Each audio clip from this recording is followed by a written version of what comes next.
Hello বন্ধুরা, NK food রকমারি তোমাদেরকে স্বাগত।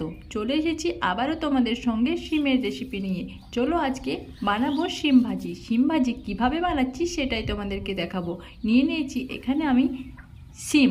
এখানে শিমগুলোকে ভালোভাবে পরিষ্কার করে নিচ্ছি। ঠিক এরকমভাবে দুই সাইড কেটে নিচ্ছি, আর অপরের যে একটা শিরের মতো আছে সেগুলোকে ছুলে নিচ্ছি। ঠিক এরকমভাবে কাটছি এই সাইডটা, আর এই দিক থেকে টেনে দুই হাত দিয়ে করতে হবে, যেহেতু ফোন দিয়ে ভিডিও করছি বলে তোমাদেরকে দেখাতে পাচ্ছি না। ঠিক এরকমভাবে একটু কষ্ট করে ছাড়িয়ে নিও, এরকমভাবে ছাড়িয়ে নেবে।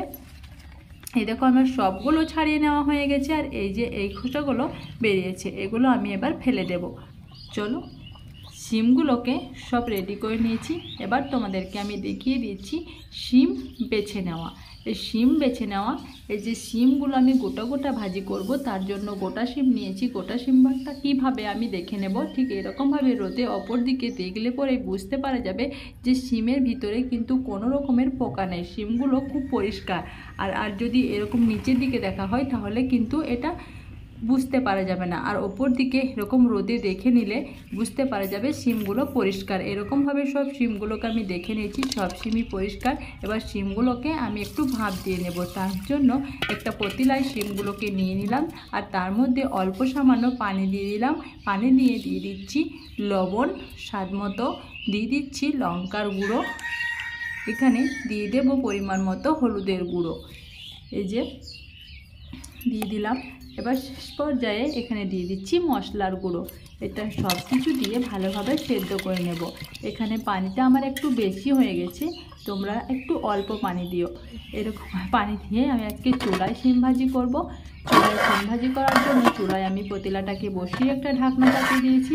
এবার ফুটে আসার পর তোমাদেরকে দেখাচ্ছি। দেখো ফুটতে শুরু করেছে কত সুন্দর। এই পানিটা যখন একবার কমে আসবে ঠিক তখনই এটাকে নামিয়ে নিতে হবে। পানিটা আমি কমিয়ে দিয়েছিলাম পরে। এরকমভাবে একটু অল্প পানি দিয়ে শিমটাকে ভাপিয়ে নিতে হবে। এই দেখো শিমগুলো আমার সেদ্ধ হয়ে গেছে। এবার আমি শিমগুলোকে নামিয়ে নেব। এই যে নামিয়ে নিয়েছি, একটা কড়া বসিয়ে দিয়েছি।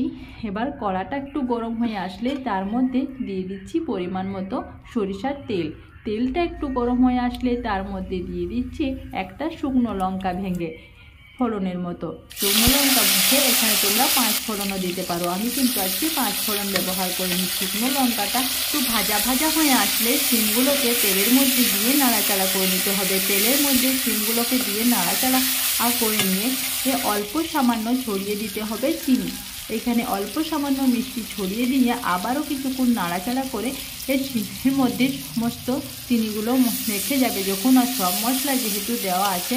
আর চাইলে শিমগুলো তোমরা অল্প সেদ্ধ করতে পারো, আমি এখানে সেদ্ধ করেছি খুবই ভালো করে, একদম ভর্তার মতো, খুবই ভালো লাগবে এটা খেতে। এই তেলটাকে এবার ঝরিয়ে নিচ্ছি। এবার শিমগুলোকে অপর দিক থেকে তুলে নেব, আর নিচের দিকে তেলগুলো পুরো তরকারিতে দিয়ে দেবো। আজকেই হলো এটাই আমার শিম ভাজির রেসিপি। খুব সহজভাবে তোমরাও কি বন্ধুরা বানাবে তো, তোমরাও একবার বানিয়ে দেখো কেমন হয়েছে সেটাও আমাকে জানিও। টাটা বন্ধুরা, আবারও ফিরে আসছি আমি নতুন ভিডিও নিয়ে।